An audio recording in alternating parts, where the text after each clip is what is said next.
बीड जिल्ह्यातील मासाजोगा गावी सरपंच संतोष देशमुख यांची अत्यंत निर्गुणपणे हत्या करण्यात आली, परंतु या प्रकरणामध्ये अजूनपर्यंत अॅट्रॉसिटीचा गुन्हा दाखल झालेला दिसत नाही। या प्रकरणामध्ये जो आरोपी आहे कृष्णा आंधळे त्याला अजूनपर्यंत अटक झालेली दिसत नाही। या प्रकरणामध्ये जो खंडणीचा आरोपी आहे, या प्रकरणाची जी सुरुवात झाली खंडणीच्या प्रकरणामुळे, जो आरोपी आहे वाल्मिक कराड याच्यावर अजूनपर्यंत 302चा गुन्हा दाखल झालेला नाही।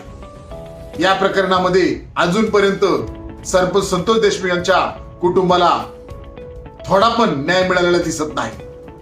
मग या प्रकरणासाठी जे आंदोलन चाललेलं होतं न्याय मिळण्यासाठी, याचं नेतृत्व आमदार सुरेश धस यांनी केलं आणि यांना दिलं होतं, परंतु यांनीच म्हणजे सुरेश धस यांनीच आता मंत्री धनंजय मुंडे यांची 4.5 तास भेट घेतल्याचं समजत आहे। हे अत्यंत धक्कादायक आहे, आश्चर्यकारक आहे। त्यामुळे आम्हाला तर असं वाटत आहे की